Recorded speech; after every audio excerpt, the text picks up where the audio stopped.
So in this video we're going to have a look at a 3-in-1 pulley sort of hoist and lower system as a rescue. So the first thing the instructor is going to do is make their way to the casualty. Going to have a check for any first aid, any injuries that we need to deal with at the scene.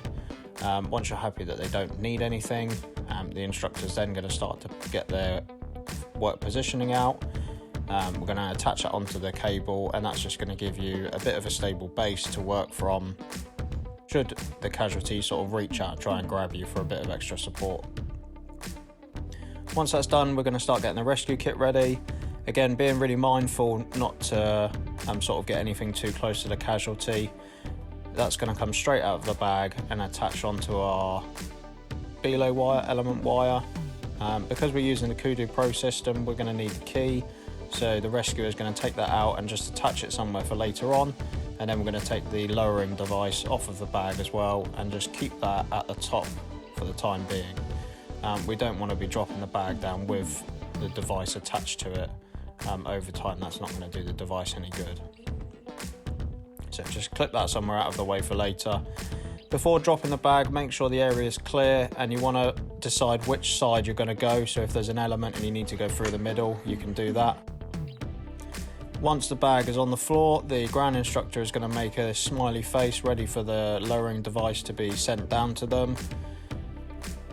Whilst they're sorting that out, the top instructor can be clipping the casualty into the other end of the rescue system. What we want to do is make sure there's no twists or tangles in it, so just take a few extra seconds here to make sure it's all correct. It's going to make your life a lot easier down the line, not having any tangles in the system.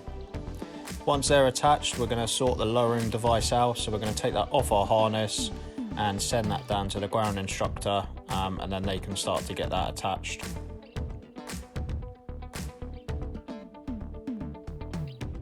There we go, so that's gone down. The ground instructor can now start getting that out. So they're going to unhook the device from the rope, clip that into their harness. The good thing about these new IDs and rigs is you can thread the rope in without having to take the device off the carabiner. So the rope's just going to get threaded in the correct way. Clip that back all in place. And then what you're going to do is you just take the slack out of the system, just ready to hoist them up once you've done the final function checks. Back up to the top then, so the instructor is going to do their function checks on the 2 carabiners on the rescue system. Ground instructor is going to do their checks on their ID carabiner, and then they're going to start to begin the hoist. If there is a bit of a weight difference, you can squat down. When you stand back up is then when you can take the rope in, so just use your body as a bit of leverage. The casualty would then be lifted up through that motion, and you want to give enough slack, so that the lanyard is free, and then the top instructor can start to remove their lanyard.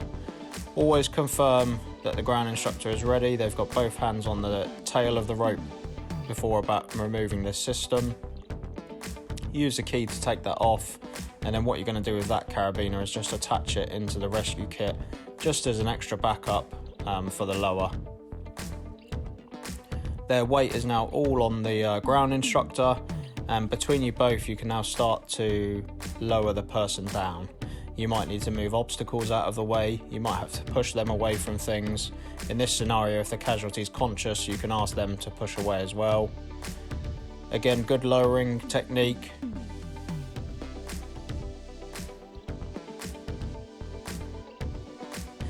If they have got a first aid incident, if they've got something wrong, you might just lower them down straight into the safe airway position and carry on doing first aid. In this scenario, they were just scared and wanted to get off the course. So once they're on the ground instructor can just start taking the rescue kit off them. We want to be fairly efficient with time. If we've got other users on the course, we don't want them waiting around for ages. Once detached, the top instructor can start pulling the rescue kit up, ready to lower that back down to the floor. So just pull it all the way up. This makes sure it's reset correctly for the next time. and then you can unattach it from the top cable, and you're just going to feed that rope through your hands to get the metal work and the pulleys back down to the floor. Again, we don't just want to throw it down, that's not going to be very good for the devices. So feed that rope down through your hands. Once the ground instructor's got hold of it, nice big clear shout below, and then you can drop the rope, start to make your way back round, ready for everyone else to carry on.